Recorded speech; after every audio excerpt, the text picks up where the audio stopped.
সূরা আল ইমরান 104 নম্বর আয়াত। আল্লাহ তাআলা এই আয়াতে বলেছেন, ওয়ালতাকুন মিনকুম উম্মাতুন ইয়াদউনা ইলাল খায়র। ওই বাচ্চা দুইটাকে একটু থামতে বলেন। বাবা কথা বলো না, আমার গলায় সমস্যা তো, একটু বসো।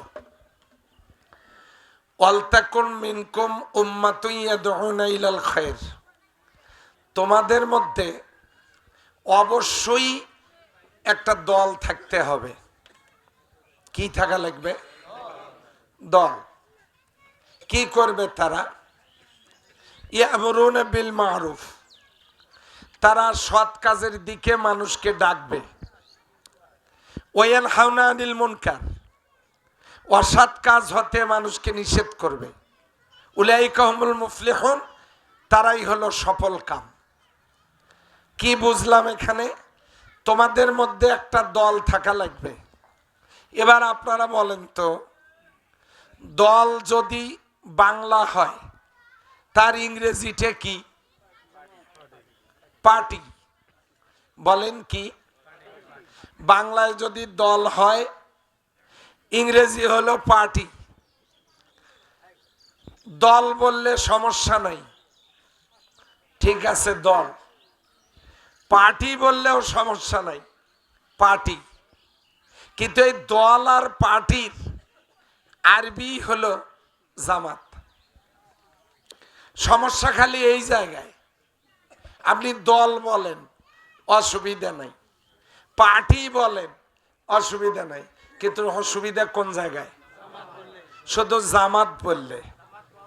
আচ্ছা ভাই, জামাত না হয় আপনারা বললে মন খারাপ করেন। এই যে একটু আগে আসরের যে আজান হইল, আজানের পরে যেটা হইল সেটা কি হইল?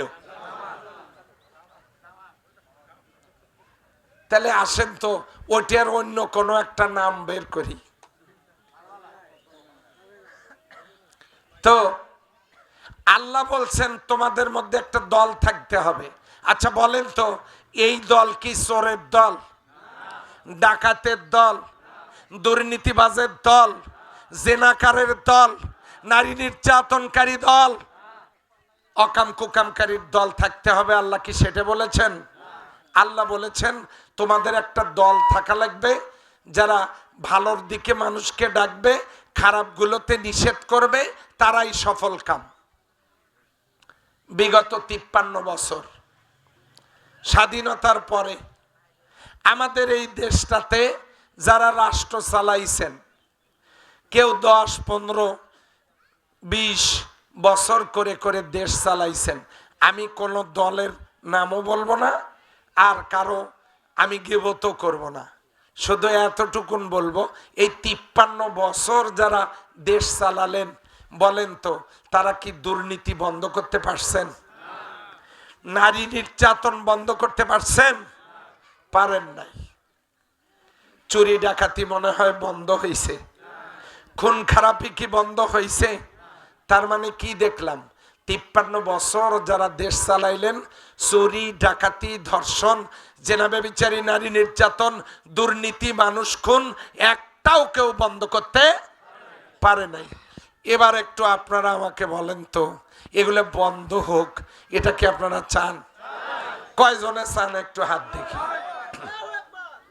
আচ্ছা ঠিক আছে, মা বোনদেরকেও আমি বলতাম হাত তোলার জন্য, কিন্তু আমি তো দেখতে পাবো না, ওনারা পর্দার আড়ালে আছেন।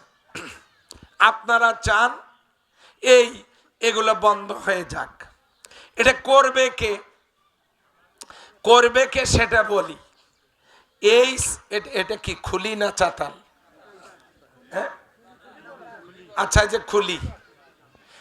আপনারা আমরা মিটিং শেষ করে সবাই শুকনা খড়ি সংগ্রহ করে এই এই চাতালে, এই খুলিতে শুকনা খড়িতে আগুন লাগা দেই, এই নিয়েতে বাড়িতে আমাদের সবার হাড়ি পাতিলের ভাত সিদ্ধ হবে। কেন, কি হলো? এখানে শুকনা খড়ি এনে আগুন লাগাই দেই, রাতের ভাত চুলের উপরে আমাদের সিদ্ধ হয়ে যাবে। এটা কি হবে? তাহলে সিদ্ধ হবে কখন? ওই পাতিল যেখানে, ওই চুলাতে যদি জাল দিতে পারি তাহলে ভাত সিদ্ধ হবে, তাছাড়া হবে, কথা বলে না, হবে না। এমনি এক জায়গায় আগুন জ্বালালে যেমন বাড়ির ভাত সিদ্ধ হয় না, ঠিক তেমনি এমনি একটা দলক ভোট দিলে কখনো অন্যায় দূর করা যায় না। কথা কি বোঝা গেল? গেছে? আচ্ছা, তাহলে এই বাংলাদেশে তো অনেক দল, তাহলে কোনটাকে দিয়ে এগুলো দূর হবে? যে দলটাকে নিশ্চিহ্ন করার জন্য শীর্ষ নেতাদেরকে ফাঁসি দিয়েছে, যে দলের নেতাদেরকে নবীর জামানায় হত্যা করা হয়েছে, যে দলের নেতাদেরকে কারাগারে রাখা হয়েছে নবীর জামানায়, যে দলের নেতাদেরকে শিয়াবে আমিরের কারাগারে রাখা হয়েছে, যে দলের নেতাদেরকে রাতের আধারে নবীর জামানায় হিজরত করতে হয়েছে, আর যে দলের নেতাদেরকে বাড়িঘর ছেড়ে পালিয়ে থাকতে হয়েছে, যে দলের সমস্ত অফিস অফিসগুলো বন্ধ করে দেওয়া হয়েছে, নিবন্ধন বাতিল করে দেওয়া হয়েছে, যে দলটার উপরে জুলুম নির্যাতনের স্টিম রোলার চালানো হয়েছে, দলটাকে নিষিদ্ধ করা হয়েছে, সারা দেশে অফিসগুলো বন্ধ করে দেওয়া হয়েছে। কিন্তু আল্লাহর রহমতে একটা দল এত নির্যাতনের পরেও কেউ নষ্ট করতে পারে নাই, সেই দলটার ক্ষতি করেছে, নিশ্চিহ্ন করতে পারে নাই। সেই দলটার নাম কি? বাংলাদেশ জামাত ইসলামী। এই দলটা কেন করব? এই দলটা আল্লাহর জমিনে আল্লাহর কোরআনের বিধান চালু করতে চায়। এখন প্রশ্ন হলো, আল্লাহর বিধান চালু করে লাভটা কি? এবার শোনেন, সূর্যের আলো সবার কাজে কি লাগে না? আকাশের বৃষ্টির পানি সবার কাজে কি লাগে না? বাতাস অক্সিজেন সবার কাজে কি লাগে না? লাগে।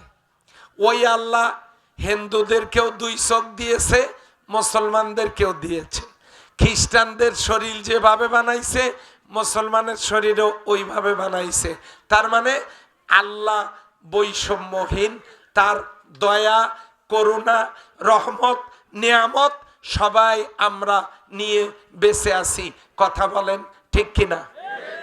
সেই আল্লাহ জীবন সুন্দরভাবে চালানোর জন্য একটা কোরআন দিয়েছে।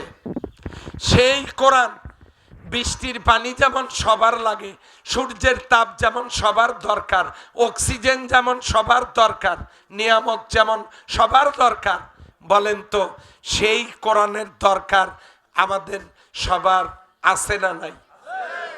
কোরআন কি আমাদের জন্য উপকারী না ক্ষতির কারণ? এই কোরআনের শাসন না থাকার কারণে আমার দেশের নারীরা বঞ্চিত। কেন? নারীদেরকে কিন্তু আল্লাহ জান্নাতে সৃষ্টি করেছেন।